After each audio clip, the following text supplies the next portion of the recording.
daba la bienvenida a todas, todos, todes a la Real Escuela Superior de Arte Dramático, mi segunda casa, durante mucho tiempo en mi primera, durante 4 años, básicamente, porque bien sabéis. No se oye nada. Pero ¿cómo puede ser? Esas clases de voz. Ahora.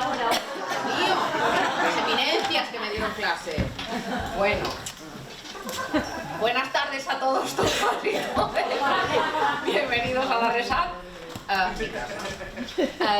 Muchísimas gracias a toda la organización, al grupo de estudios feministas, mi querida Ana, mi querida Bea, la Asociación Internacional del Teatro Siglo XXI, a todo el mundo que participa en la organización de este maravilloso quinto congreso y 12ª jornadas. Y bueno, pues inauguramos la mesa de la tarde. Tenemos a 3 investigadores muy solventes y yo voy a empezar con mi querido Jesús Periciorca. Buenas tardes. Bueno, Jesús és professor en el Departament de Filologia Espanyola en la Facultad de Filología, Traducción y Comunicación de la Universidad de Valencia, donde imparte asignaturas de teatro español y latinoamericano. Es director de Carácter, revista de libros, y su línea de investigación principal hoy en día, porque esto hay que ser muy flexible, es verdad. hoy en día, es la literatura y el teatro popular en España en el siglo XX, antes y después de la Guerra Civil. Forma parte del proyecto de investigación Memory Novels Lab, laboratorio digital de novelas sobre memoria histórica española, y es el director del Grupo Consolidado de Innovación Docente de DTD i LAB, aprendizaje col·laboratiu per projectes interdisciplinars. Claro, todo eso y muchas más cosas. Es muy buen amigo y querido colega de la Asociación de Teatro Siglo XXI y nos va a presentar la intervención que se titula Un pequeño rincón de realidad, el teatro de Paula Úbeda y la compañía Malatesta Teatro. Cuando quieras. Muy bien. Bueno, buenas tardes. Buenas tardes, la verdad es que me hace un montón de ilusión estar en este lugar y además, o sea, en este lugar, en este edificio, en esta institución y además en esta mesa realmente tan bonita, el estar hablando de teatro en un espacio escénico y hablando a un público, realmente es emocionante. Bueno, veo que eso está puesto, muy bien, ahí está la Mare Coraje. Bueno, venga, yo lo tengo escritito porque si no me paso de tiempo y es algo que no me van a consentir, así que voy a ser comedido y prudente y voy a empezar a leer ya. Uno de los tópicos sobre el país valenciano que se acuñaron durante la Renaixença en el siglo XIX es que es una tierra de artistas. Es uno de esos lugares comunes que se repiten sin demasiada preocupación por verificarlos, como aquel de la Tierra de las Flores, a pesar de que hayan sido inmisericordiamente sustituidas por el hormigón en las últimas décadas. Y sin embargo, en este caso, algo de verdad hay. Pueden aportarse hechos empíricos que lo sostienen. Por ejemplo, la proliferación de sociedades musicales en pueblos y comarcas. Mi pueblo de residencia, sin ir más lejos, Sollana, en la Ribera Baixa del Xúquer, con menos de 5.000 habitantes, tiene 2, y enemigas irreconciliables, además. Por ejemplo, y es lo que quería poner en valor en esta intervención, los grupos de teatro y en general la actividad de teatro aficionado. Creo que ello se debe a que lo que es sin duda el país valenciano es una tierra de asociaciones culturales de diversa índole. A veces nos cuesta percibirlo, pero contra lo que dice otro de los tópicos, creo que somos una sociedad más vertebrada de lo que parece. Y ahí la siguiente. Personalmente, a Malatesta Teatre lo conocí con su montaje La Clau, la llave, del que luego hablaré. Pero cuando tuve la ocasión de disfrutarlos en plenitud, fue cuando presentaron la Mare Coraje al 40º concurs de Teatre Vila de Mislata, del que fui jurado en 2022.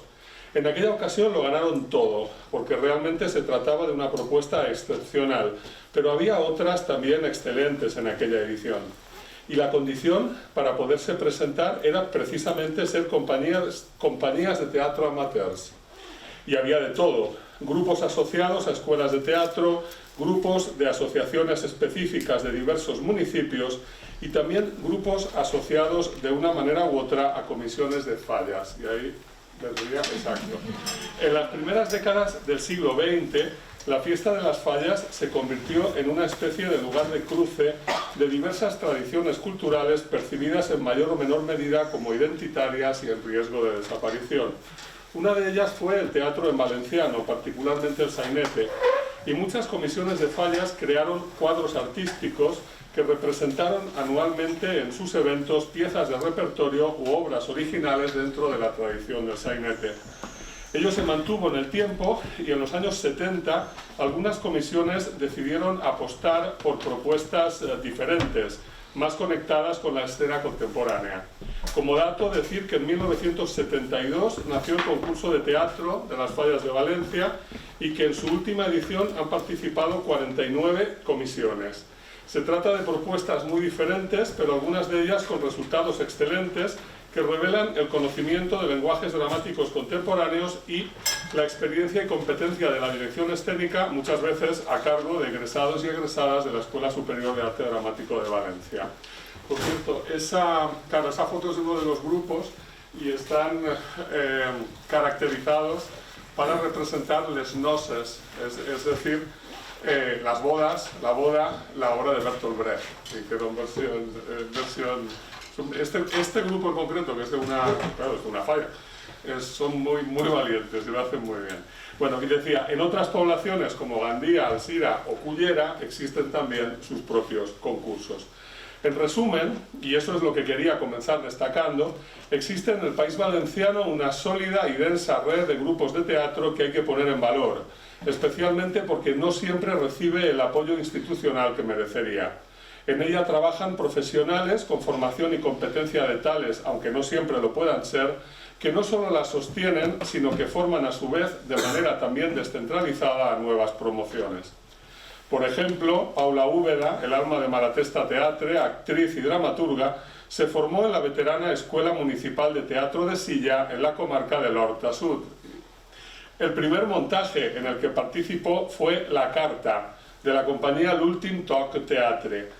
Esta compañía está radicada en Sueca, en la Ribera Baixa, donde, por cierto, también existen otras compañías destacables como Maduixa Teatre o Lluna Plena Teatre. Del L'Ultim Toc forma parte el director y dramaturgo Emili Chaqués, y actor, que igual gana el premio Escalante con su obra Merrick que el premio Bernat i Baldoví con su sainete Wike fan els Porchets. Esta compañía, a su vez, tiene el proyecto La Jove Compañía, que trabaja con estudiantes de secundaria de Chirivella, en l'Horta Sud, y que, entre otros montajes, llevó a la escena Mai Oblidem, de 2022, un impresionante ejercicio de memoria histórica.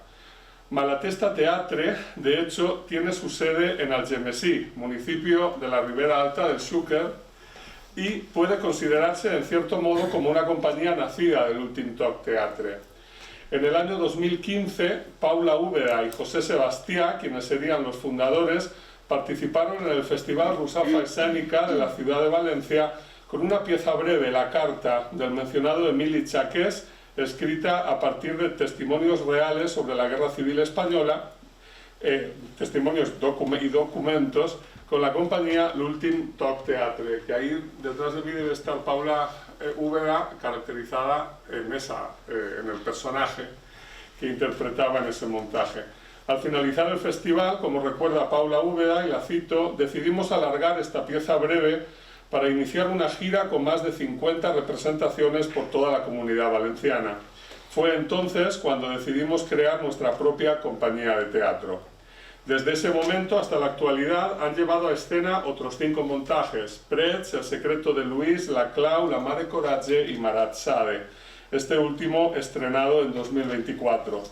Como señala la propia Paula Úbeda, en una entrevista que realicé para este trabajo, cito, siempre nos hemos presentado como la compañía Malatesta Teatre de Algemesí, pero lo cierto es que desde nuestros inicios no hemos recibido ningún apoyo por parte del Ayuntamiento de Algemesí, indistintamente del partido político que ha gobernado. Sinceramente, estamos muy decepcionadas con nuestra ciudad. La sociedad civil, eso era fin de cita, la sociedad civil, esto lo digo yo, En general, y este circuito de teatro en particular, no solo no existe gracias a las instituciones, sino que en muchos casos y lamentablemente existe a pesar de ellas. Las razones de estos desencuentros son complejas y diversas, pero creo que tienen que ver con los propios modelos de política cultural, o si se quiere, con la función que la administración otorga a la cultura y a la relación que espera establecer con ella. Creo que la trayectoria de Malatesta Teatre, entre otras cosas, muestra una gran coherencia y una clara consciencia del lenguaje dramático que utilizan y de lo que quieren conseguir con él. En ese sentido, por ejemplo, me parece muy interesante la línea que va desde la clau hasta la mare coraggio. La elección de la segunda creo que de alguna manera reflexiona sobre las opciones escénicas de la primera y las hace explícitas. La clau es una obra que escenifica de manera pedagógica, cruda y reflexiva, una relación de pareja marcada por la violencia de género tanto psicológica como física.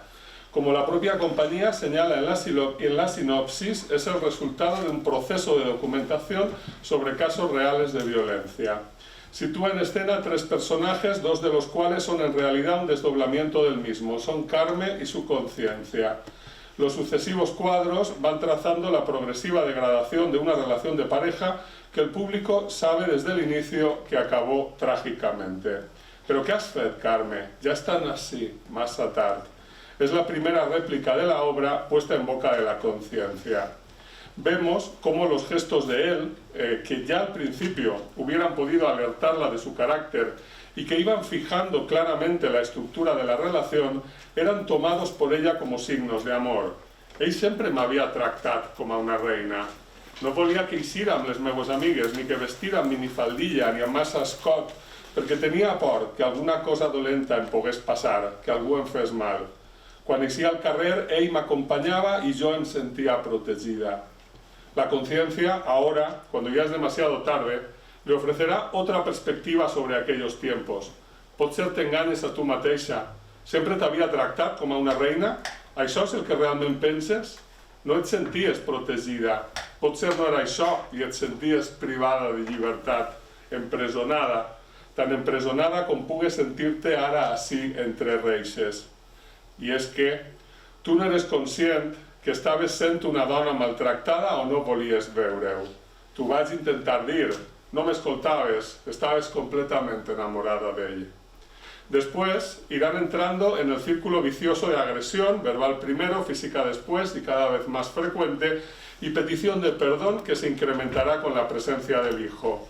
Los diálogos entre Carme y su conciencia nos irán dejando claro hasta qué punto el personaje tiene interiorizada la culpa. Sin embargo, y sin duda para evitar que una catarsis cierre en exceso la obra sobre sí misma, hay un momento en que las actrices salen de los personajes. Cito la didascalia. Carme y Consciència s'adrecen al públic eixint del personaje, saliendo del personaje, y se dirigen directamente al público para enunciar casos reales con nombre y apellido. Paz Fernández, 43 anys, Astúries, mare de 2 fills. Segons la seva família, passava hores tocant la guitarra a la seva butaca rosa, coberta amb mantes de colors. Va ser assassinada per la seva parella a cops al cap i al coll amb un objecte rom. Després la va tirar a l'embassament d'Armon, por ejemplo. Rosana Aguilar Gómez, en su reseña en la página Esticomitia Crítica, lo resume así. Un momento muy significativo es cuando ambas actrices comienzan a gritar nombres de mujeres reales y van explicando su historia, cómo fueron asesinadas. Esta enumeración va acompañada del sonido de tambores de Semana Santa que contribuyen a crear un ambiente tétrico, fúnebre y macabro. Estas escenas, que se repiten en varios momentos de la obra, remueven el alma y erizan la piel del espectador, crean una sensación asfixiante y le violentan para que tome conciencia de lo que todavía sucede a día de hoy. Fin de cita. Le violentan para que tome conciencia. Es una buena manera de explicarlo. El montaje saca al público de la diégesis que se está escenificando para arrojarle a la cara nombres reales de mujeres reales muertas a manos de sus parejas. Si la catarsis es una suerte de duelo simulado, que como diría Aristóteles, provoca mediante la compasión y el temor la purificación de esas pasiones y por lo tanto puede dar lugar a cierres ficticios pero sentidos como cierres a problemas reales, Paula Úbeda quiere recordarle al espectador que esa ficción es un signo del dolor real. de situaciones reales que siguen produciéndose mientras las actrices ponen en escena esa violencia física. Y lo hace a través del antiilusionismo, del distanciamiento, todo muy brechtiano, muy teatro político, que sin duda hubiera aprobado Enrique Buenaventura. El teatro como un medio de generar toma de conciencia, como un medio de provocar acciones reales en el mundo real. Escenificar documentos reales es algo muy delicado. Son material frágil que puede romperse si no se le trata bien.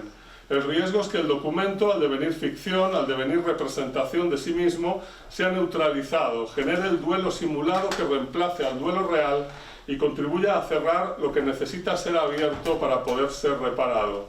Anteponer la denegación a la ilusión, por decirlo con los términos de Ubersfeld, es entonces la manera de hacer que esto no suceda, señalar que lo representado es cifra de la realidad y apuntar a ella como elemento no resuelto.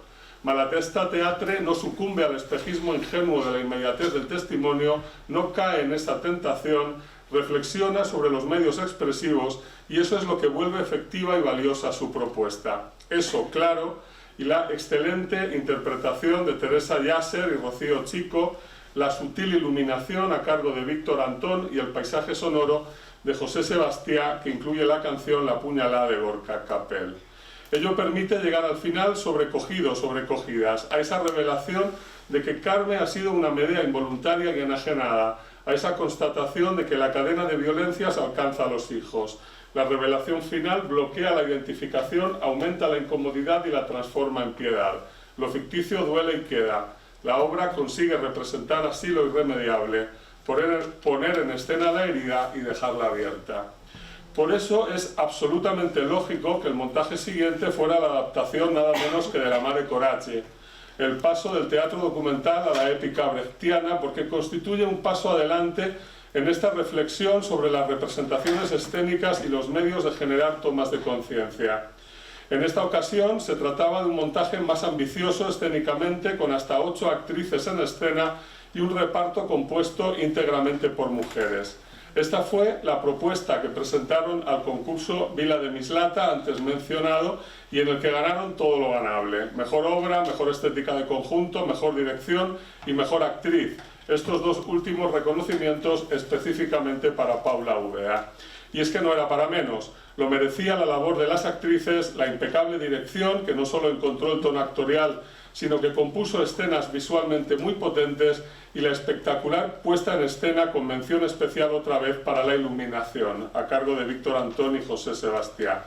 También había sido excelente la traducción, firmada por la también actriz Teresa Yasser, y la adaptación del texto original con una hábil reducción del tiempo de la escenificación, que no impidió seguir los avatares de Anna Firling, que no merman su decidida y fructífera relación, al menos en términos materiales, con la guerra. No tenen, estan arruïnats, això és el que passa.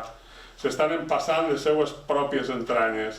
He vist alguns que reginen la terra buscant arrels i es lleven els dits per unes regnes de cuir bollides. Així estan les coses, i jo tinc quasi un capó y el vull vendre per 40 monedes.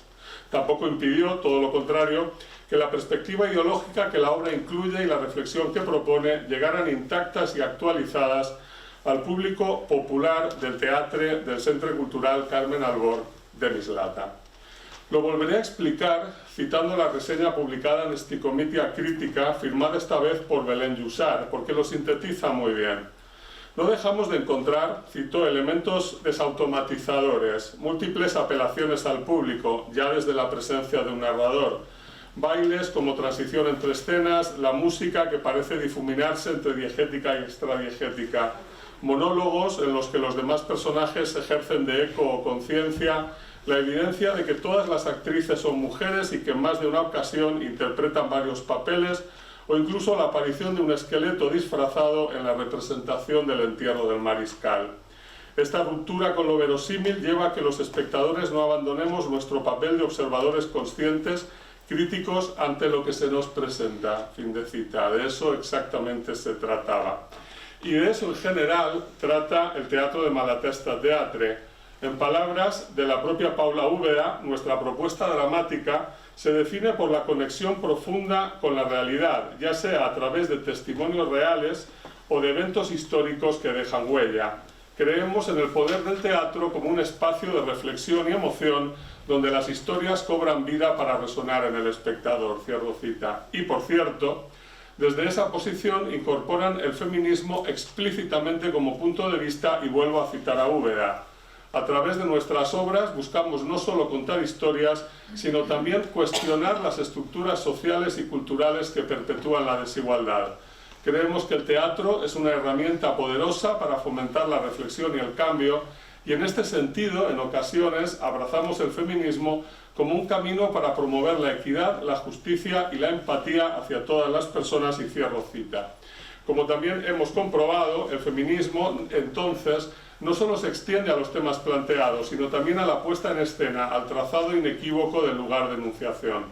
La historia de Anna Firling necesitaba ser narrada por una mujer para dar cuenta de la magnitud de su doble alienación, que la convierte no solo en una alianza y componente del complejo industrial militar, no solo en una aliada y componente del complejo industrial militar, en aliada también de la Iglesia, su aparato ideológico y sus intereses materiales, sino en su más firme defensora. Miracle, la pau ja s'ha acabat. Cuinera, d'ací a 3 dies tindrem guerra nova. Quan em vaig assabentar encara no havia venut les meues coses, gràcies a Déu. A la ciutat s'estan tirotejant, hem de sortir enseguida en la carreta.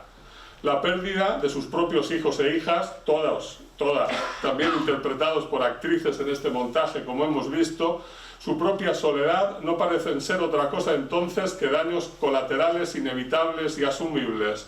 Tot i així, moribunda, sempre seré una dona que fa negocis. Y por supuesto, no se agota en ella misma, sino que se trata de una posición estructural y renovada. Senyors, no estiguen tan contents amb la derrota de la Mare Coratge, perquè la puta que la va parir ja està de nou en cel. Son las últimas palabras en la traducción de Teresa Yasser.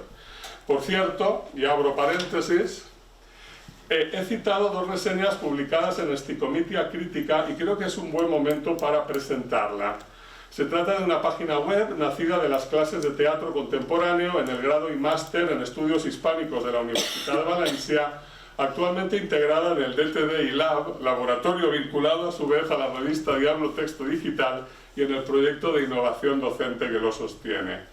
Publicamos reseñas nacidas de nuestras aulas, de hecho las 2 que he citado, en el momento en el que las escribieron estaban en segundo de grado, así que estoy muy pagat, estoy muy orgulloso. Publicamos reseñas nacidas de nuestras aulas sobre obras montadas o presentadas en la escena valenciana y creo que ofrecen interesantes reflexiones y son excelentes documentos de la recepción de los montajes que espero que puedan resultar de interés y utilidad para los creadores y creadoras. También, y curso tras curso, permiten dar una idea a internautas curiosos o curiosas sobre la escena valenciana en los últimos años, al menos desde 2021, cuando la iniciativa echó a andar. Su nombre es un homenaje al profesor Josep Lluís Cirera, alma de la Sticomitia original, la revista de teatro contemporáneo que, como tantas otras cosas, impulsó desde la universidad. Entre lo mucho que nos enseñó está que la universidad, y más la universidad pública, y más si cabe los estudios de humanidades, no tienen sentido si se limitan a cerrarse sobre sí mismos, y cierro paréntesis. Malatesta Teatre es, por lo tanto, un ejemplo excelente de una compañía con una trayectoria sólida y coherente, con una enorme consciencia de lo que hace y de lo que quiere hacer, y que se sostiene en buena medida por las ganas de hacer teatro y por la persistencia de sus miembros en el amor por la escena y en la convicción de que el teatro es una forma rotunda, descarnada, de decir la verdad y de mostrar, además, la textura de las mentiras. Que después de la Mare Coratge se hayan atrevido con Marat Sade es otra prueba más de su ambición. Y todo ello desde un amateurismo con calidades, competencia y sabiduría profesionales. Muchas veces nos quejamos, con razón, de las dinámicas centralizadoras de la escena española, con Madrid y su tradición centrípeta renovada, pero también con la reproducción del modelo a nivel autonómico. Siendo un diagnóstico certero, no lo es menos que también es necesario y urgente descentralizar la mirada. Por otro lado, quería añadir una cosa más, para concluir. Como ya he comentado, Malatesta Teatre tiene su sede en Algemesí, municipio de la Ribera Alta del Xúquer. Como tal vez recuerden, Algemesí fue uno de los pueblos más afectados por las inundaciones de octubre. en concreto en su caso por el desbordamiento del río Magre. También, como es bien sabido a estas alturas, por la inacción irresponsable y criminal del gobierno autonómico valenciano con el infame Carlos Mazón a la cabeza. Infame porque el sentido lato de la palabra lo define muy bien, que carece de honra, crédito y estimación, dice la RAE. Hay mejor descripción para nuestro presidente. En el caso de Malatesta Teatre, como explica la propia Paula Úbeda, el mayor impacto fue psicológico. No sufrimos pérdidas materiales, pero emocionalmente no estábamos preparadas para seguir representando nuestras obras mientras todos nuestros familiares, amigos, vecinos tenían sus casas bajo el lodo. Además, el desplazamiento entre ciudades era complicado. Decidimos cancelar todas las funciones programadas en estos 3 meses para poder dedicarnos al 100% a ayudar. Sin embargo, como ella misma añade a continuación, conocemos algunas compañías que han perdido sus escenografías, vestuarios. En efecto, la Barrancada acabó con uno de los centros logísticos más importantes del país valenciano y entre él, entre otras cosas, estaba la sede o los lugares donde guardaban vestuarios y escenografías algunas de las más destacadas compañías valencianas. Es el caso, por ejemplo, de Albena Teatre o de Llapadú Producciones o de Pot de Plom Teatre. También en Castellar, una de las pedanías del sur de la ciudad de Valencia, está la sede del Horto Teatre, que incluye una importante e histórica sala que resultó muy dañada. En general, las pérdidas han sido cuantiosas y el impacto emocional todavía mayor. Como declaró a la prensa Toni Benavent, de Albena Teatre, en las semanas siguientes a la catástrofe, somos un sector resistente acostumbrado a vivir en la precariedad, pero esto nos supera. Otra cita, estamos seguras de que entre todos saldremos adelante con mucha más fuerza, dice Paula Úbeda, y es verdad, porque la escena valenciana siempre sale adelante, sobrevive a la fuerza de los elementos y a los malos gobiernos. Amor por la escena, talento, personas y estructura tienen de sobra, sociedad civil creadora. Pero qué lástima que siempre tenga que ser así en esta tenaz periferia. Y gracias.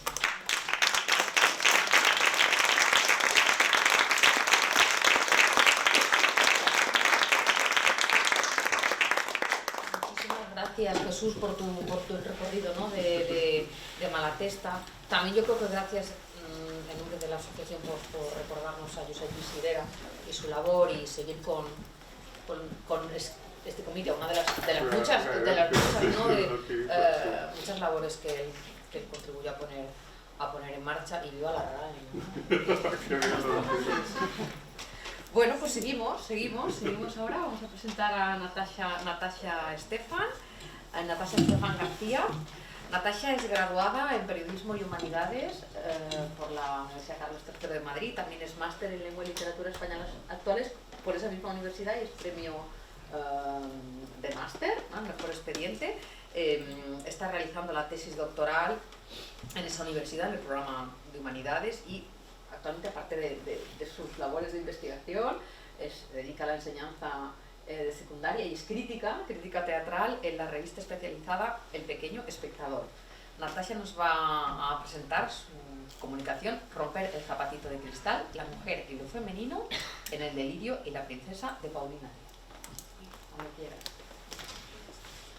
Lo primero, ¿se me escucha bien? Sí, fenomenal. Pues nada, lo primero, muchísimas gracias por esta oportunidad de estar aquí en estas jornadas en la RESAD. También agradecer el equipo que lo ha podido organizar y en especial quería hacer un agradecimiento a Paulina Díaz, que es la dramaturga del texto dramático que se va a analizar hoy, que ha podido asistir y está entre el público, así que desde aquí le doy las gracias.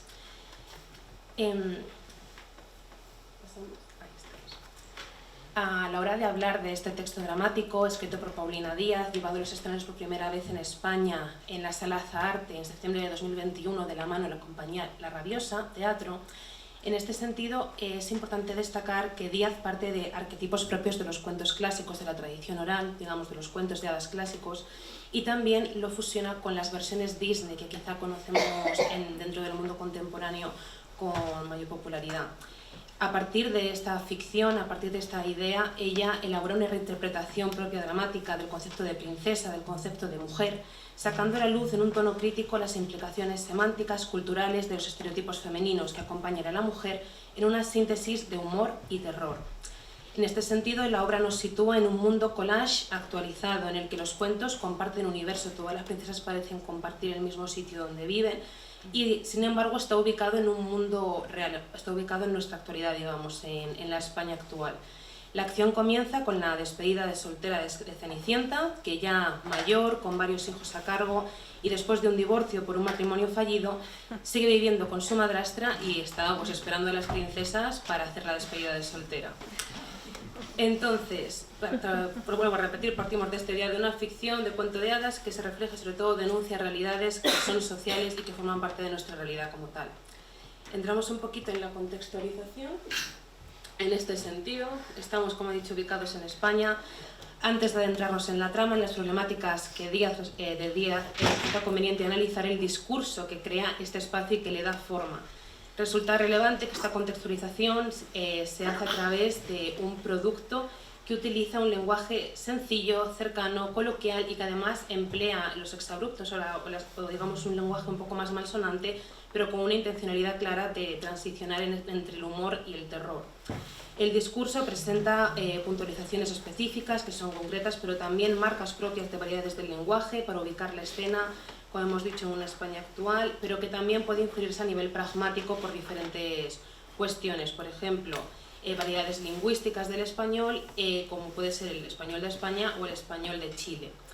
En este sentido, además aquí vemos dos líneas de dos de los personajes, Cenicienta y Bella.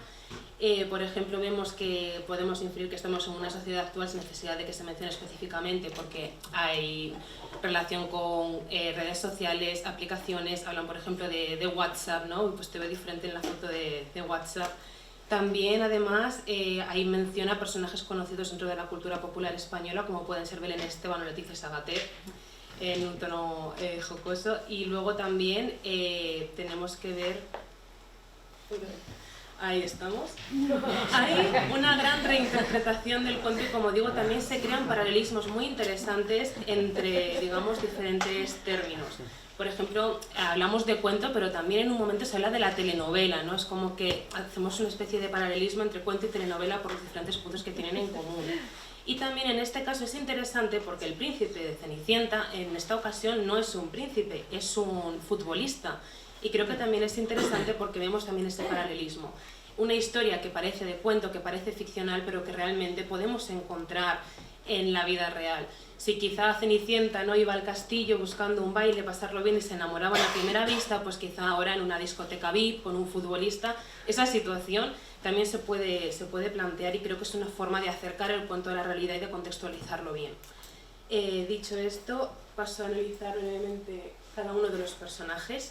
En este punto voy a empezar con Cenicienta. Cenicienta está atrapada dentro de su propio cuento de hadas, es la única protagonista que se cuestiona su situación, no quiere formar parte, como digo, de este cuento y además está toda su vida marcada por imposiciones morales y culturales. En este sentido, más allá de la ficción, además encontramos un punto autobiográfico, de autoficción, en el que Cenicienta y la dramaturga comparten cierta forma y cierto contenido, puesto que, por ejemplo, tenemos aquí esta línea que dice: me presento, Cenicienta Pérez Carrasco, nacida y criada en las más profundas tierras de Chile. Y en este sentido, pues Paulina, la dramaturga, procede de Chile y también pues comentamos en un momento que la idea de llegar de otro país y tener que adecuarte, tener que salir adelante con lo que tienes en una mano y en otra, pues al final es una cuestión que comparte con Cenicienta, y dentro de que hay mucha ficción en ese personaje también hay una parte muy importante suya, y de hecho en la versión que se hizo en el escenario ella interpretaba el papel de Cenicienta. Después tenemos a la madrastra. La madrastra es esa mujer criada en los valores tradicionales, llevados al extremo, profundamente católica, con pensamiento antiaborto, racista, clasista, un discurso que está completamente lleno de odio, nada tolerante, que sigue maltratando a su hija y que además me parece interesante porque es un personaje que es completamente dependiente, no puede comer sola, no puede ni siquiera ir al baño sin la ayuda de Cenicienta, y sin embargo, quizá porque es madrastra y no princesa, ese único personaje que parece que tiene fuerza como para dominar una situación y de hecho mediante su palabra y sin necesidad de ejercer violencia física sigue maltratando a Cenicienta y haciendo ver cómo la agresión verbal y el poder de la palabra tiene unos efectos de creación de realidad, tanto positivos como en este caso negativos.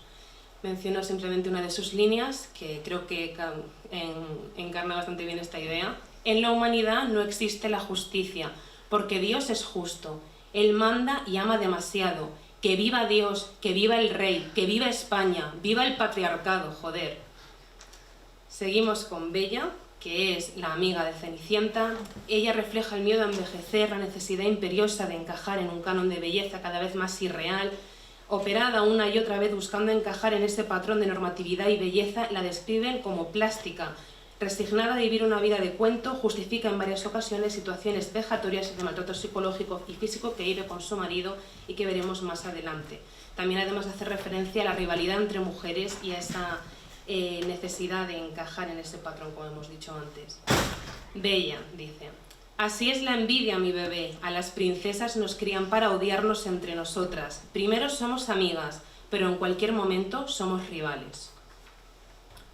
De esta forma vemos pues, una problemática generacional marcada sobre todo por valores culturales de distintas épocas y necesidades que han experimentado y experimentan las tres, que son el reflejo, digamos, de diferentes tipos de mujeres. Vamos a entrar ahora en diferentes problemáticas que se plantean y que se denuncian dentro del texto dramático. Lo he dividido en dos bloques. La primera parte se relaciona con lo que se espera en la concepción social de la mujer, digamos, y de lo que se considera femenino, lo que se señala y lo que se denuncia en el discurso del texto. En primer lugar tenemos la mujer como cuidadora, la mujer como ama de casa y cuidadora principal de personas dependientes de todo tipo, niños, personas mayores, personas con necesidades especiales. Esta sigue siendo una de sus principales funciones casi impuesta por la sociedad. Una situación que se mantiene en el tiempo. En 2020, según indica el Instituto Nacional de Estadística, 6 de cada 10 personas cuidadoras en España eran mujeres, superando en todas las franjas de edad a los hombres, según publica, como hemos dicho, el INE. Distancias que se van acortando, eso es cierto, paulatinamente, pero que todavía no son equitativas. De este modo, Cenicienta, que ha sido maltratada por su madrastra, recordamos el cuento, se ve obligada a cuidar de ella, de sus hijos, y solamente puede encargarse del ámbito del hogar. Y de hecho, en un momento ella denuncia esta situación, dice que solo ha sido criada para eso, parece que su vida se ha visto abocada a tener digamos, que formarse únicamente en los labores domésticos. En este punto, Cenicienta dice: alguien tenía que hacerse cargo de esta numerosa familia y bueno, a mí no me quedó otra opción que hacer lo único que sé hacer, yo para sobrevivir, que es limpiar, cuidar, ordenar, cocinar. La madrastra en un punto le dice: hazlo igual, que para eso eres la chacha de la casa. Seguimos con la mujer, el matrimonio y los hijos, otro de los destinos que parece que también está muy presente en el cuento Noel, y vivieron felices y comieron perdices, con esa metáfora un poco de la fertilidad final después de la boda. En este sentido, otro de los arquetipos propios de los cuentos y presentes en el contexto sociocultural de lo que debe ser una mujer es la búsqueda del matrimonio y posteriormente de los hijos. Así, durante mucho tiempo la visión social de la mujer se ha centrado en el matrimonio y es criticada, pues digamos, su perspectiva si no se siguen los pasos incluso en el orden indicado. De esta forma, una mujer heterosexual y cisgénero que se casa y tiene hijos cuenta con una visión positiva por parte de la sociedad prácticamente en general. Sin embargo, una mujer que no encuentra pareja puede acabar siendo catalogada de solterona. Del mismo modo, si una mujer tiene múltiples parejas sentimentales y o sexuales, puede ser criticada y llamada promiscua. Y una mujer, si tiene hijos pero fuera del matrimonio o por el motivo que sea termina siendo madre soltera, también puede contar con críticas reticentes por parte de los valores tradicionales. Ni que decir tiene que las mujeres que forman parte del colectivo LGTBIQ+, igualmente también cuentan con muchas críticas y se ven afectadas porque se cuestionan sus decisiones y sus preferencias sexuales o incluso su identidad de género. Cenicienta de este modo se ha visto empujada a buscar esa vida desde que tiene conciencia. Ese es el final feliz del cuento, donde finalmente se ha visto atrapada. En este punto voy a leer una cita de Bella que dice en esta línea: ¿sabes? Una mujer que logra capturar a su segundo marido con tantos hijos, de seguro no cabe tanta felicidad en su alma. ¿Qué haría una mujer sin un hombre que solventara sus necesidades? ¿No? Y Cenicienta en otro punto, hablando de sus relaciones, que además tienden a ser falocéntricas y muy centradas en la reproducción, dice: gol, y recordamos que es futbolista el príncipe, gol, críos, gol, críos, gol, críos, críos, críos y más críos. Seguimos. en otro punto, que es la mujer y el canon de belleza, cirugías y autoestima. En este punto, Bella representa con mayor claridad y profundidad esta problemática. Bella, sabemos que en el cuento era la más hermosa del reino, pero el tiempo transcurre y su lozanía se pierde paulatinamente. No acepta esta evolución y busca una solución para seguir encajando en este arquetipo de belleza. Eso la vuelve adicta a las operaciones estéticas, que dejan una imagen de plástica y casi irreconocible, como explica Cenicienta en más de una ocasión, que cuando llega dice ¿quién eres? Y le dice no soy yo. Ah, pues no te reconocía con la cara así. En este sentido, el canon de belleza femenino fluctúa a lo largo del tiempo, las redes sociales, las comparaciones y la idealización del cuerpo crean problemas de autoestima que llevan a pensar a muchas mujeres que no son válidas y no cumplen estos esquemas de belleza a la perfección. Además, en el caso de Bella, este personaje es representado por un hombre, de tal forma que se puede crear una referencia acerca de la posibilidad de que Bella sea transgénero. En este sentido, se menciona de forma explícita dentro del texto que su apariencia es poco femenina y la madrastra se refiere a ella como un travesti de la calle Montero. En este sentido, hay que recordar que en la identidad y en cuanto a ser transgénero no es necesario realizar ninguna cirugía. Sin embargo, la dismorfia corporal y la disforia de género son algunos de los procesos que enfrentan estas mujeres y que muchas veces también se relacionan con la búsqueda de una cirugía estética que las acerque a ese ideal femenino, de tal forma que podemos hacer dos lecturas del personaje de Bella. Dicho esto, voy a leer esta línea de Bella, en donde creo que se sintetiza un poco esta idea de lo que se espera de la mujer y lo que implica el arquetipo de mujer o de princesa en este caso.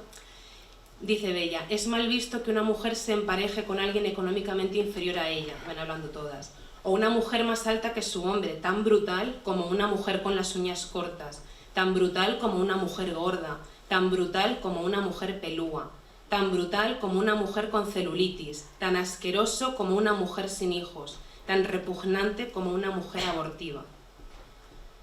Entramos ahora en la segunda parte, que son las problemáticas que se plantean en relación a la violencia que sufre directamente la mujer, tanto verbal como física, específicamente de los hombres, pero también de algunas mujeres. Por ejemplo, en cuanto a la violencia racial, la madrastra encarna la principal expresión de violencia racista que se manifiesta en diversas ocasiones a lo largo de todo el texto dramático.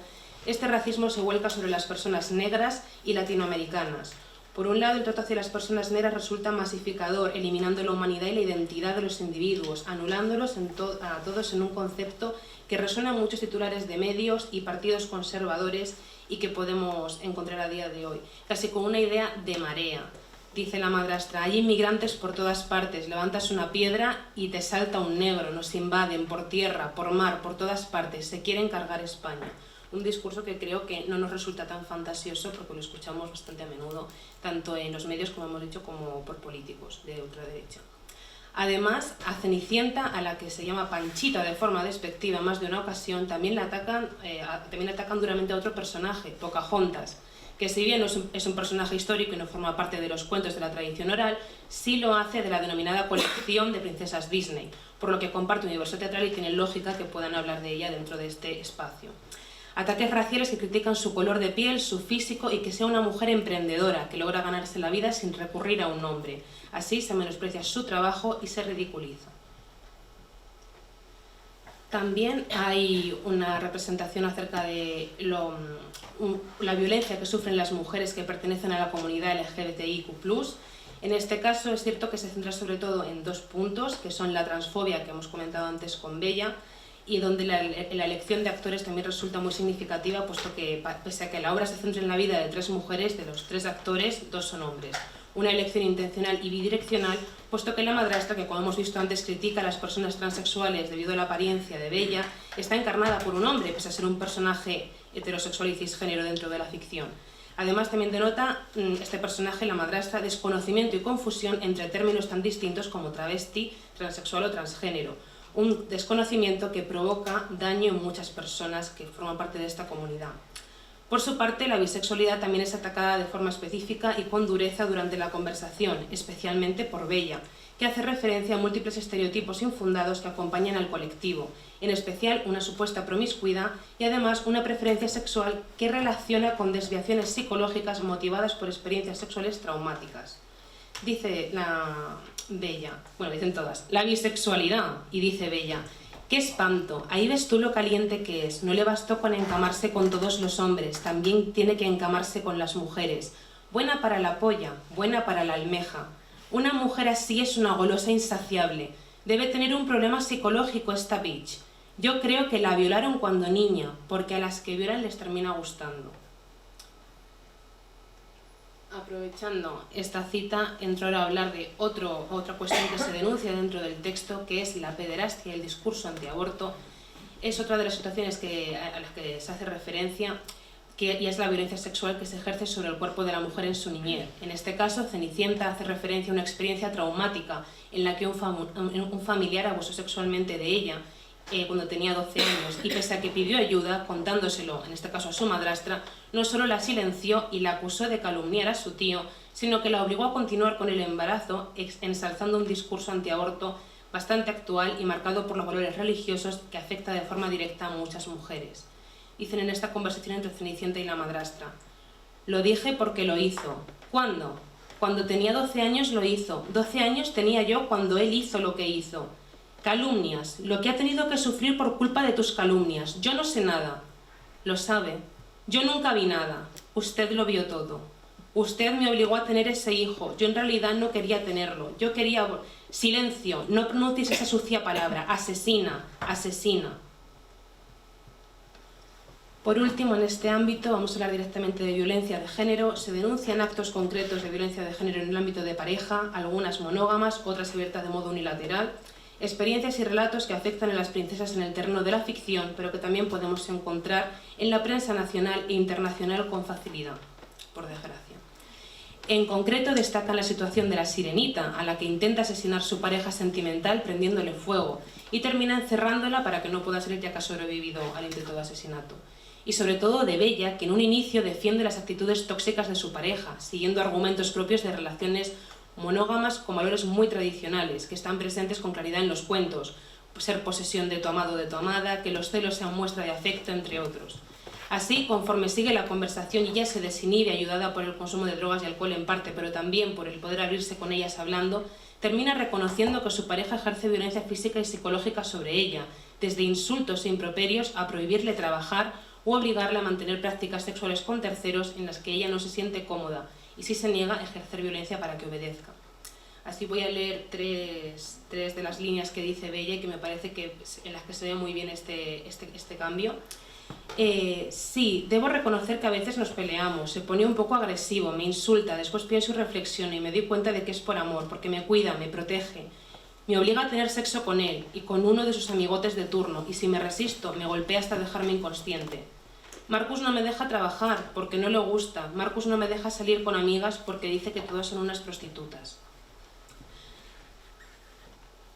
Hablamos ahora de las consecuencias que deja el arquetipo de princesa y las secuelas, y en este sentido encontramos estas implicaciones que nuestros protagonistas viven. Encontramos determinados episodios de histeria y casi de depresión a lo largo del texto dramático, en los que parece no haber salida posible, como si los arquetipos del cuento tuviesen tanta fuerza que las hubieran atrapado para siempre.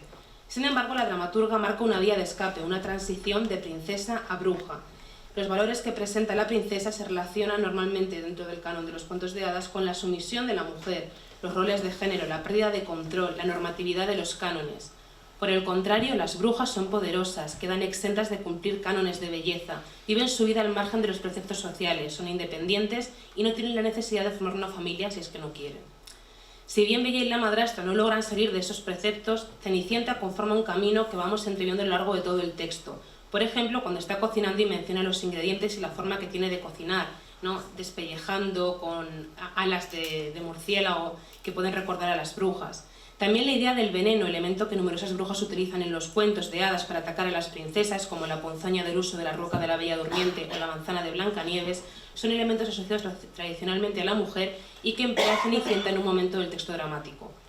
El camino para llegar a esa deconstrucción está marcado por el feminismo, que en la obra se plantea como una ideología contagiosa que, a modo de enfermedad, cuando entras en contacto con sus preceptos parece transformarte, afectarte, como si de una enfermedad incurable se tratase. Volvemos aquí a ver esa antítesis entre feminista y princesa, porque la princesa significa todos estos arquetipos y todas estas deconstrucciones. Dice Bella, aléjate que esto se contagia. Y contesta Cenicienta, ¿cómo se te ocurre que voy a ser una feminazi si soy una princesa? Seguimos hablando brevemente de la escenografía. En este punto, durante mi conversación con Paulina Díaz, tuvo la amabilidad de hablarme acerca de la escenografía que había planteado, y ella explicó que a través del maquillaje y la puesta en escena se produce una unión con el texto, con esos guiños de miedo. El maquillaje ayuda a crear una máscara que enriquece los personajes prototipo. Además, como esta idea nace de la ficción de los cuentos versionados por Disney y digamos de los cuentos clásicos tradicionales, como hemos dicho antes, todo puede valer para redactar este género. El suspenso es un recurso que a ella le parece interesante y que también aporta a la obra y a los personajes y los enriquece. En este sentido, le gusta mucho hacer transitar al espectador por la risa y llevarlo de pronto hacia algo que tenga miedo o terror. Y en ese sentido, ella relata una relación muy orgánica por parte del público, que pasa como en un carrusel de emociones y sentimientos. El maquillaje así, ella destaca que es muy importante para la construcción de la máscara en los personajes prototipo y cree que aportó mucho para potenciar lo que aparece en el texto dramático. Termino ya con las conclusiones. En este sentido, creo que el objetivo del texto dramático, de la puesta en escena y en general de la dramaturga es concienciar a través de este tipo de humor y terror, digamos, de una realidad que existe y que está representada. Así pues, cito a la propia Paulina Díaz, que dice: son de fantasía y por más fantasía que sean, reencarnan en esta cruda realidad en la que viven las mujeres. Presentar una realidad disfrazada de fantasía.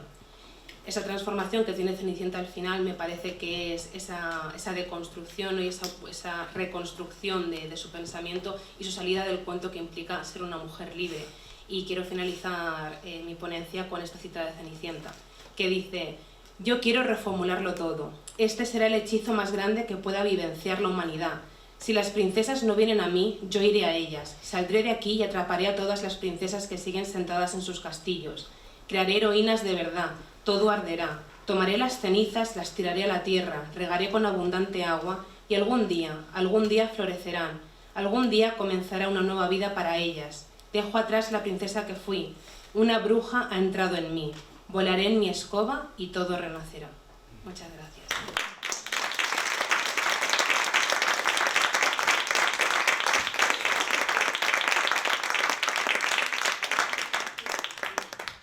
Muchísimas gracias, Natasha, ¿no?, por habernos analizado también este trabajo de Paulina Díaz, que estaba por aquí, ¿no? ¿Estaba por aquí, Paulina? Vale, pues gracias por acompañarnos. Cerramos entonces la mesa con la tercera intervención. En este caso es la de Sonia García Muñoz.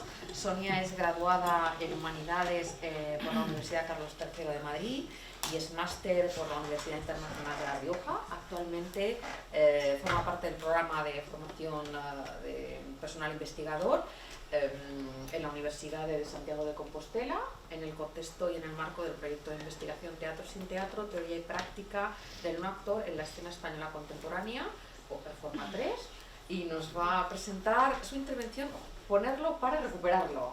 Sí. Bueno, ¿se me escucha bien, lo primero?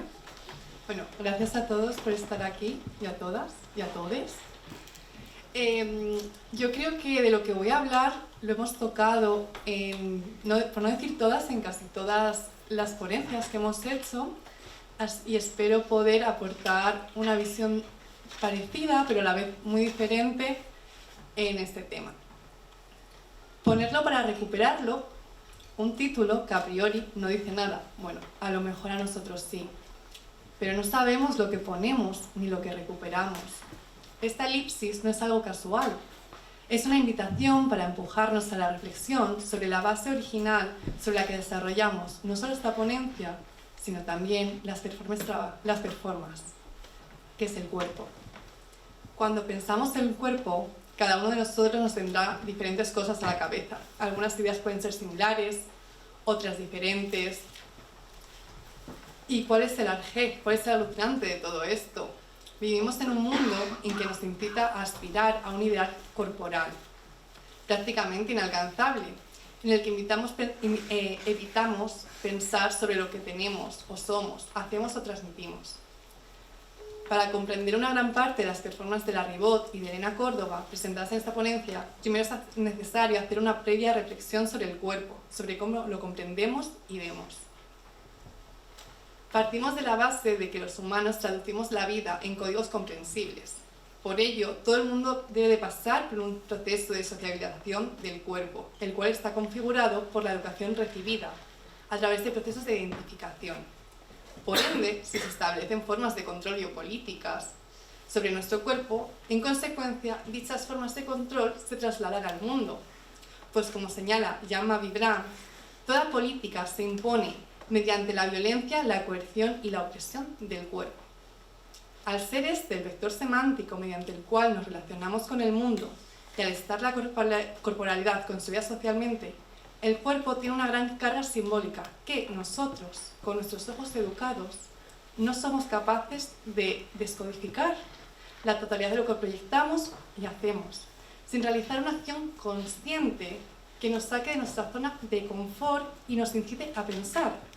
Pues al reflexionar sobre el cuerpo podemos observar que de él, como señala Le Breton, nacen significados que fundamentan la realidad individual y colectiva, pues es el eje de relación con el mundo, lugar y tiempo. En consecuencia es un reflejo del imaginario social. Si continuamos con nuestra reflexión sobre él veremos que siempre está sometido a categorías de clasificación, según sexo, edad, rendimiento y formas de transmisión, aprendidas desde una edad muy temprana, gracias a una educación muy formalizada, donde el elemento métrico tiene un papel fundamental, ¿no? Pues aprendemos imitando a la gente.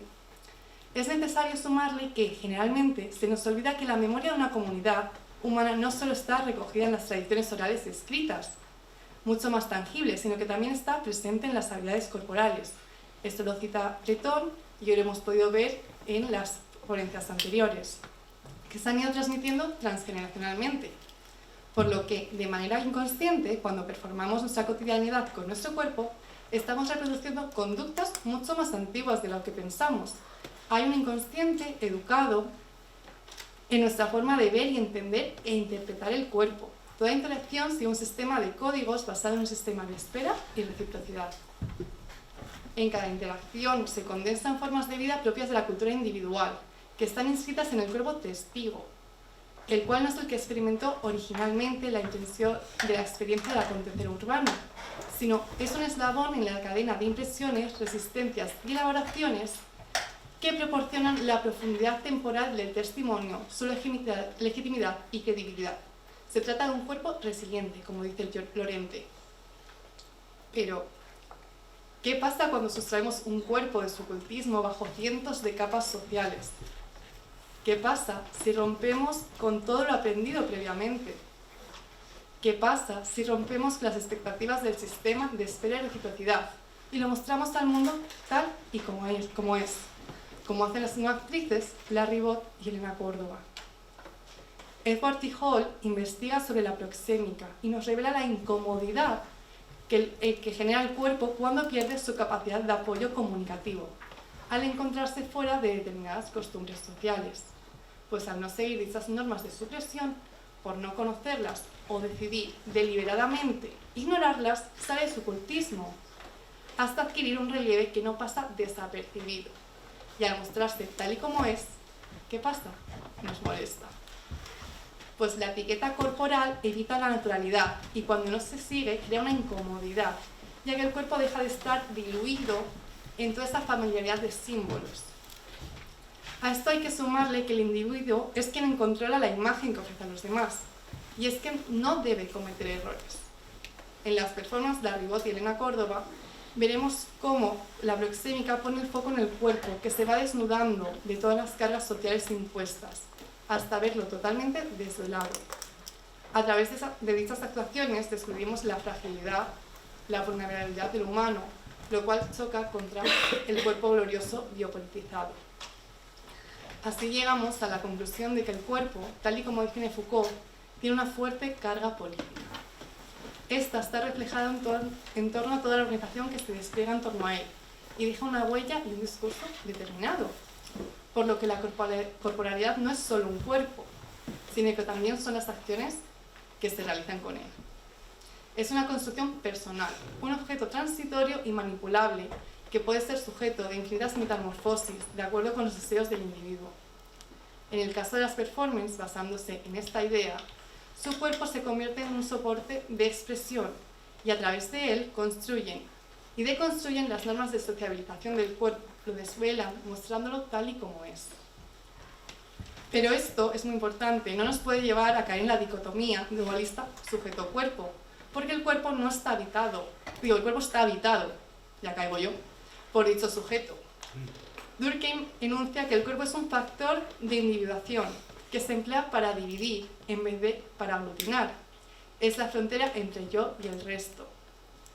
El cuerpo no se refiere únicamente a la configuración perceptiva y sensoriomotriz del organismo, sino que también hace referencia a la construcción de un cuerpo propio, entendido como un centro de identidad frágil, inestable, que se encuentra en constante reconstrucción, debido a la permanente exposición del cuerpo sensible al mundo, y por ende a la alteridad de otros cuerpos.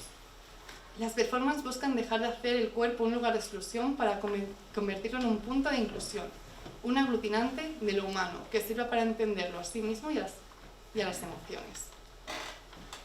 Si a toda esta idea le añadimos la superación de los límites del espacio teatral, es decir, la agrupación de espacios no destinados al teatro, surgen no solo nuevas formas de abordar la interpretación y su estudio, sino que también nuevos significantes.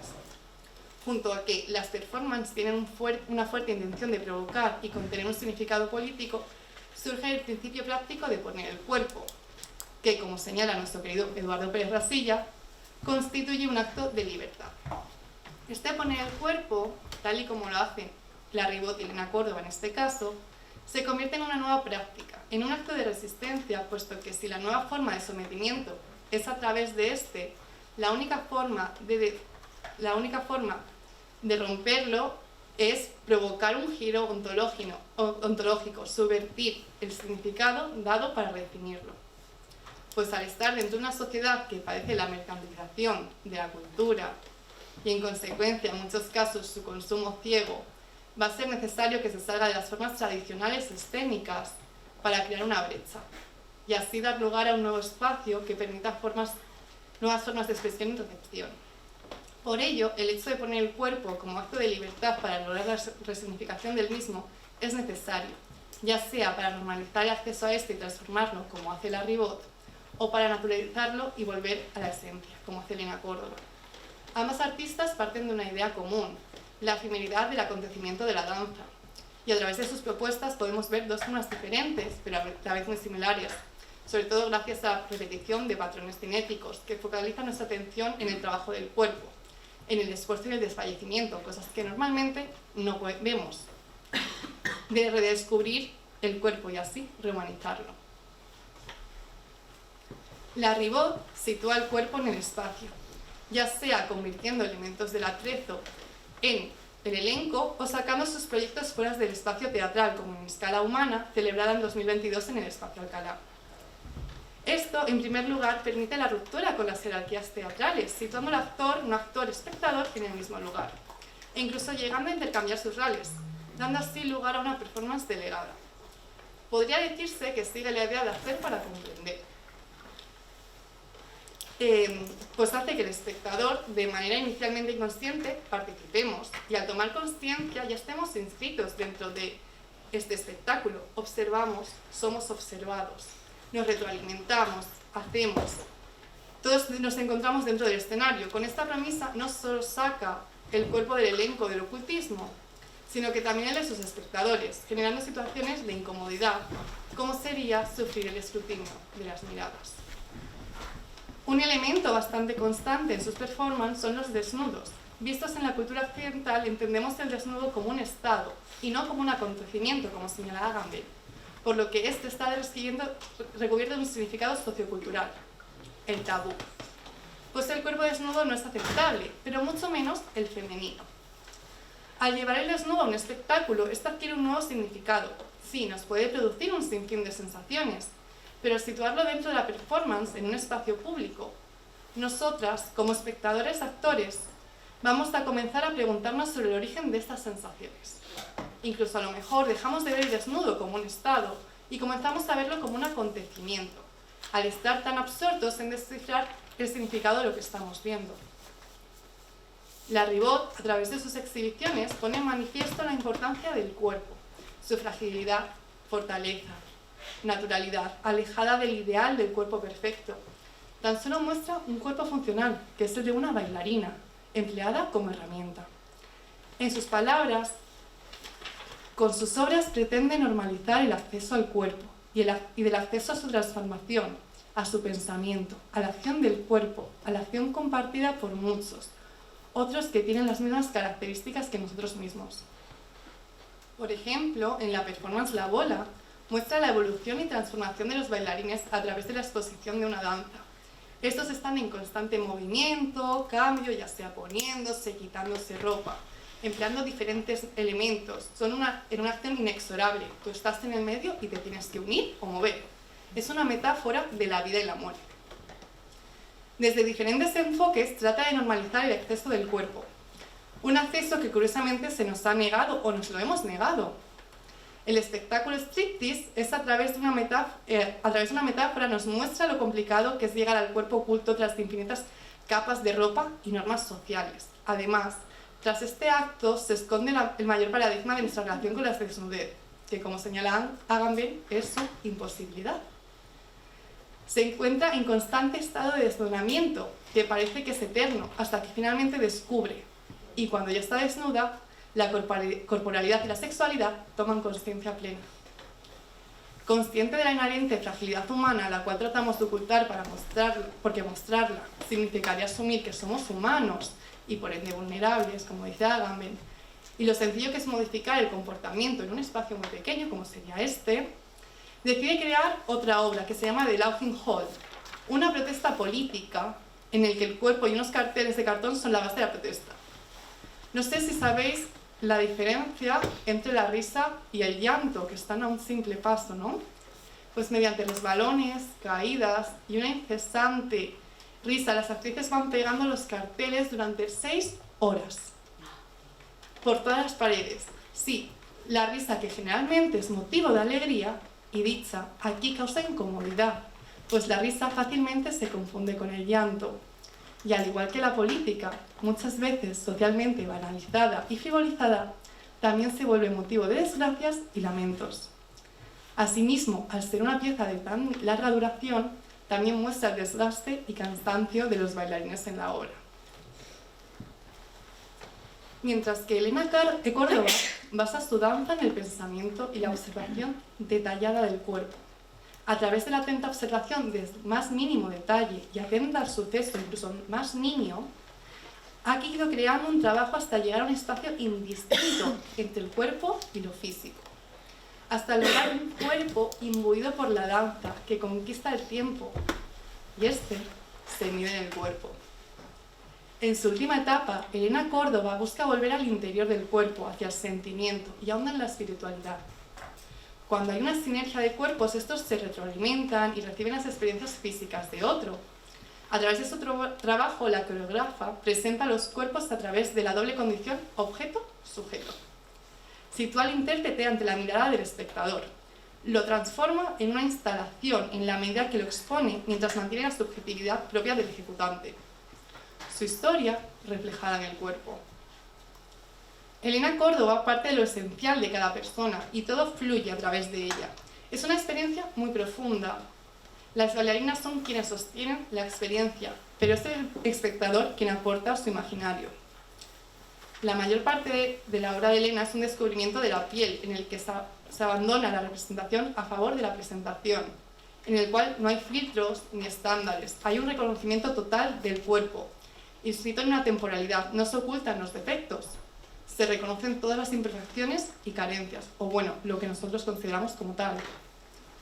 A través del desnudamiento, la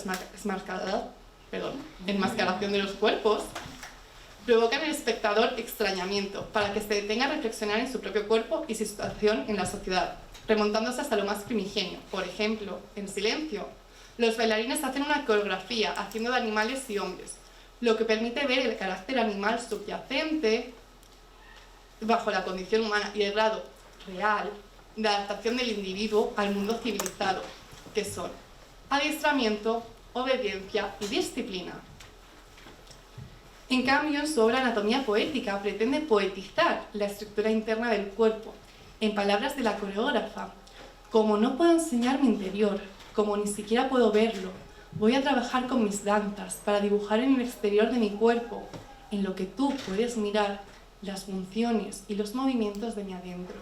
Así, cuando vengas a verme bailar, conocerás en mi cuerpo lo que no se ve de él y lo que tampoco verás del tuyo. Verás en mi constitución la tuya. Mientras que en ciclos botánicos, la artista busca comprender las prolongaciones del cuerpo en la naturaleza, la pertenencia de nuestras estructuras corporales y culturales al mundo de lo físico, al mundo de la materia. Las herramientas de este proceso son el estudio de los principios que rigen la vida, pero la vegetal, la mirada a través de un microscopio un tanto científica y el baile. A través de la visión de diferentes plantas ampliadas por un microscopio, Elena Córdoba crea una serie de vídeos, preludios, en los que se superpone baile, poesía y fotografía, para crear una colección de una absoluta sensibilidad y conexión entre el cuerpo humano y vegetal. Muchas veces incluso llega a superponerse. Por ejemplo, en Preludio número 5, lo que vemos es una tela de araña, pero también nos podría recordar al interior de un hueso de la estructura ósea, tal y como nos la imaginamos. O al igual que la flor del almendro, en Preludio número 9 recuerda a la sangre, al pulso de la piel y el bombeo del corazón. Todas estas pequeñas plantas tienen en común con el cuerpo, primero, la imagen, pues muchas veces nuestras células son similares y nuestra cabeza reproduce y asocia imaginables en torno a ellos. Y en segundo lugar, el cuerpo, el movimiento, pues todo lo que se mueve está vivo. En el primer ciclo de esta obra busca conocer el cuerpo humano y rehumanizarlo, devolverle su humanidad sustrayéndole del discurso de la biopolítica, y una vez hecho, lo naturaliza a través de un estudio botánico, pues un elemento esencial del mundo postfascista, en el que es el abandono de la naturaleza a favor de las ciudades y todo lo que ello conlleva, y crea ese espacio de contemplación, una pausa del mundo del yo, ya. En las performances se muestra la imperfección humana contrapuesta a la perfección, al poner en escena lo obsceno y lo repugnante, bueno, lo que consideramos. Ampliamos el mundo visible de la condición humana, como estamos educados socialmente a repudiar esto. Cuando lo vemos en un espectáculo en el que predomina la horizontalidad, en la mirada entre actor y espectador se crea una incomodidad, pues se nos exige como espectadores tomar parte mediante una participación activa, no pasiva. Como formamos parte del conjunto no actor, espectador, red, nosotros vamos a rellenar con nuestra experiencia vital las brechas de las performances, para así replantearnos y reescribir las ideas que damos por sentadas.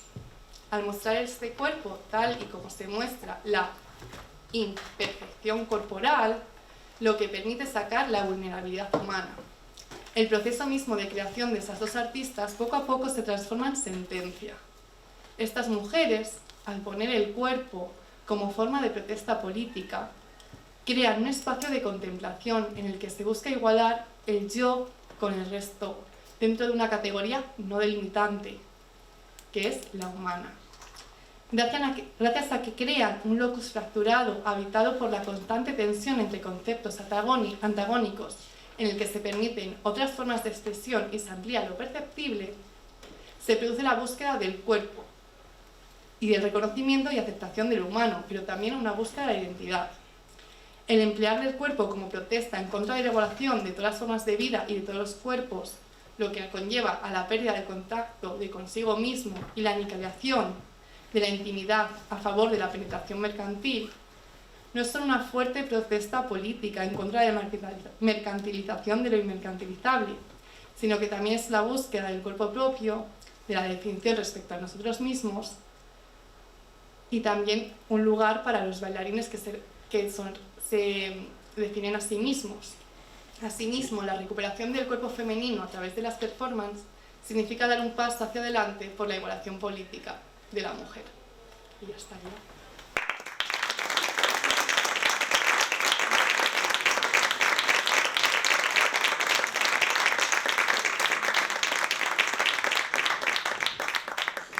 Muchísimas gracias, Sonia. Sí, gracias Jesús, gracias Natasha, gracias Sonia. Además, es que qué maravilla. Es como total. Oye, si es el primer congreso que voy en mi vida en que vamos a tiempo, sobra tiempo. Es ideal. Entonces, pues tenemos unos minutillos para trasladarles preguntas, sugerencias, observaciones que queráis compartir o, ¿no? con los tres. Mira, por ahí os quiero preguntar una cosilla. Sí, gracias.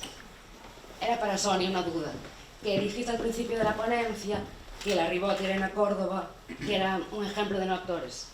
Entonces quería saber qué diferencia ves tú, o si crees que hay alguna diferencia entre el no actor, el performer o el actor de teatro tradicional, y cuál sería. Y en este caso, pues en ellas dos, ¿cuál sería la diferencia y por qué son no actrices? Gracias. Pues justamente lo he puesto el concepto no actor aquí porque es un concepto que estamos investigando dentro del grupo Performa, entonces está definiéndose, pero ahora mismo desde mi punto de vista he puesto que son no actrices, o en este caso no actores, porque principalmente parten de una base que son bailarinas, son artistas. Pero tú, por ejemplo, en mi caso, yo tengo una amiga que yo sí le digo que estas chicas son actrices, se tira los pelos, siendo ella artista del siglo de oro español. Entonces me parece que ahora es importante crear una nueva categoría en la que incluyamos nuevas formas de actuación que son muy actuales. No digo que no sean actrices, pero creo que también se crean en contraposición a lo que nosotros entendemos de actriz o de actor. Y creo que es un concepto que deberíamos empezar a estudiar, como estamos haciendo, para definirlo y crear un nuevo espacio. No sé si te respondo a la pregunta. Si alguien quiere aportar algo más.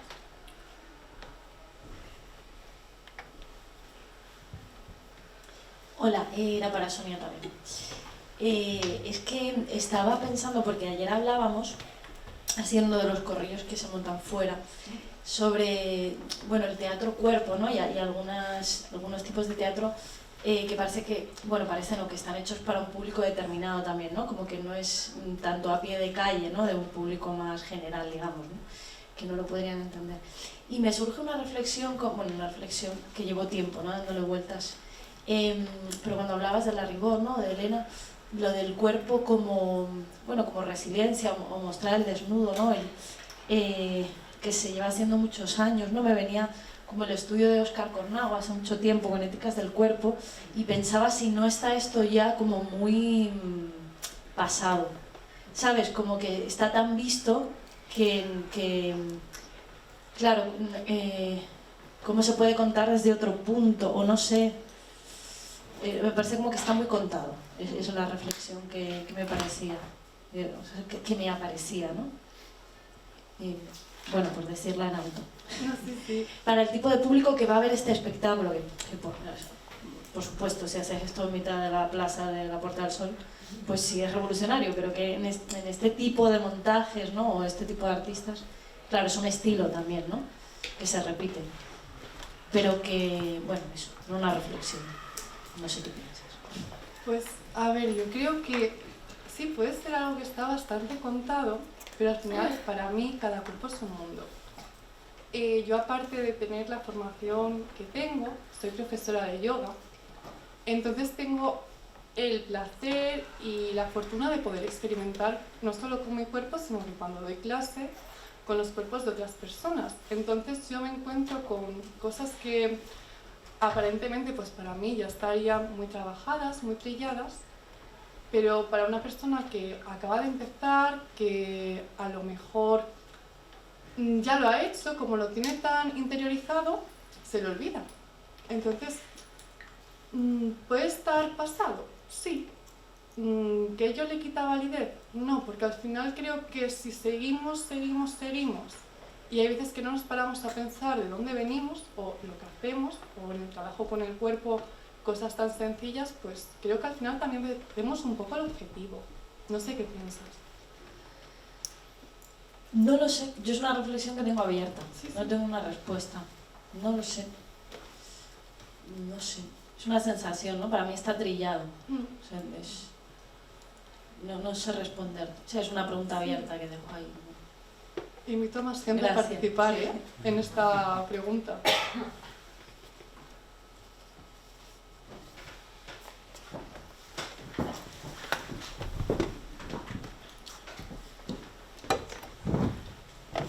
Bueno, gracias a las demás de la mesa. Estamos ahí como focalizando ahora un poco. Lo que pasa es que sí que se han provocado dos momentos. A mí no me aburre, no creo que se esté pasado, no. Porque considero también que hay una forma de interpretar tan omnímoda o tan presente constantemente que puede ser la que nos proponen parámetros estándares de escena o acompañados con texto que llevan siglos y siglos, ¿no? O sea, yo digo, pues no me hago, pues no lo considero que se pase, ¿no?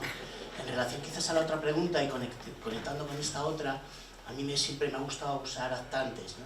En vez de no actrices, porque también me lleva a la acción, ¿no? A la acción, esta acción neutra performance, esta acción del living art, que ya lo sé que no decimos lo mismo, no pasa nada por retomar, ¿no? Esta mañana estamos, y yo trabajo personalmente mucho con una mirada de lo antropológico o del paso del movimiento, me da igual desde la estética, desde el vestuario hasta las acciones, ¿no? Esta mañana unas compañeras nos mostraban y seguiremos viendo ejemplos de las que nos nutren, ¿no? Este parámetro informante que yo creo que debemos estar activas, ¿no? Todas para poder crear.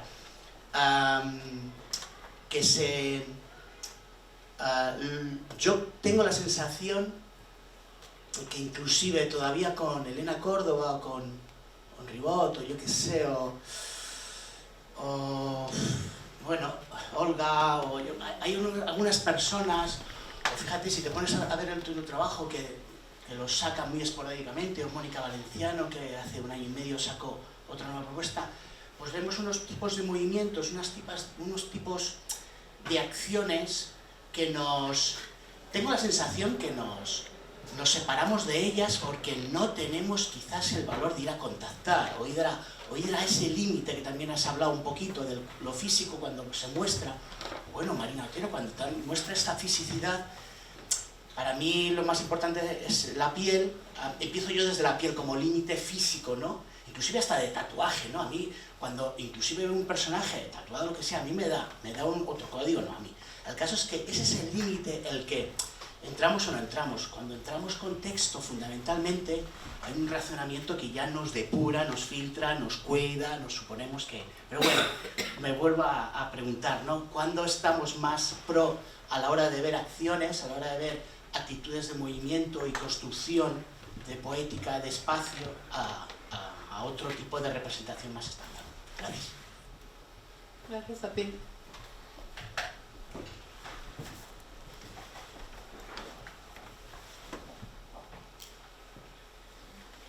¿Queréis trasladar a una pregunta más? ¿A una pregunta a Natasha? ¿A una pregunta a Jesús?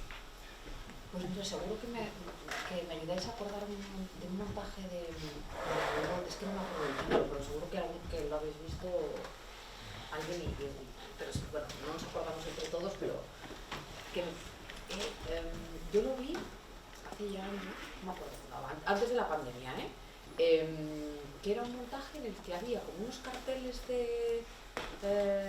electrónicos, ¿no? Y que aparecía texto, todo el rato. No llegó a aparecer nadie en escena. ¿Os acordáis qué montaje os digo? ¿No lo habéis visto? Bueno, pues era eso. O sea, es que, bueno, imaginaos que estamos tal, fue en el Valle Inclán, y eso era, o sea, los típicos letreros estos de... donde se anuncian y claro, la gente estaba mosqueando mogollón.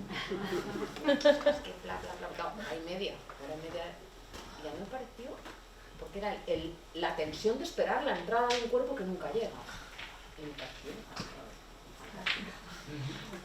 Era la residuo, ese fue muy heavy, o sea, la gente se mosqueó. Y me digo, pues tampoco, no sé, no estamos en el real, ¿no? O sea, me pareció buenísimo. Ese no cuerpo, que está muy presente, esperando algo o algo así, no sé, muy total, ¿no? Bueno, en fin, no pasa nada, si lo podéis ver en algún momento, bueno, es que hay que verlo O hay que no verlo. ¿Y el texto, perdón? ¿Y qué decía? ¿Qué se leía? No, es que no me acuerdo, es que hace mucho tiempo. ¿Sabes? No, pero a ver, estaba relacionado... no, es que no me acuerdo de lo que decía, pero da igual, es que da igual, o sea, lo que era la espera de que algo pasara. Y lo que pasaba era lo que pasaba y lo que pasaba en el patio de butacas. Pues nada. Bueno, con Mauricio Català, ¿no? Que, bueno, en una performance consiguió finalmente pues, exponer en una galería importante, no me acuerdo si era la Galería Goodman, bueno, en fin. Y entonces pues no se le ocurre nada a la altura de esa galería, entonces ¿qué hace? Pone un cartel, cierra la galería con la llave, pone un cartel, vuelvo rápido y ya. Y esa fue la... Despedido por la ribota. Sí, sí, pero es como increíble porque realmente había más presencia de ese cuerpo que no estaba. Sí, hubo una performance también en Francia, en París, ahora mismo no me acuerdo del artista, consistía en entrar en un espacio, en un piso donde alguien vivía, pero realmente era una cuestión de la presencia desde la ausencia, porque aparentemente ese alguien justo salió antes de que el público entrara. Entonces, pues bueno, todo lo que os podéis imaginar, ¿no? Aparte de un espacio íntimo, el aire que deja, el olor, no sé, un resto de una manzana mordida, fresca y bueno, etcétera. Bueno, interesante. Nada, dejo. ¿Alguien quiere? Yo voy a me voy a unir a esta parte. Me acuerdo que este verano estuve en Suiza, en el Museo de Kurt, y hubo una performance que era muy curiosa, que también era un poco la ausencia del cuerpo. Entonces lo que había en esa sala era una sala muy pequeñita con una entrada, una salida y una parte un poquito más apartada. ¿Y qué había en esa sala? Cajas colgando, como si hubieses hecho una mudanza. Entonces, claro, la gente entraba, lo miraba, decía, ¿qué es esto? Y se iba. Y claro, nadie paraba, pero te parabas y veías el extrañamiento de toda la gente que estaba esperando ver algo más guau, pues cogía y era un experimento muy interesante, igual esta ausencia del cuerpo, esa espera de que hubiese algo más, y al final las cajas se volvían los espectadores de la gente que les miraba, porque ellas te miraban, y también en el protagonista.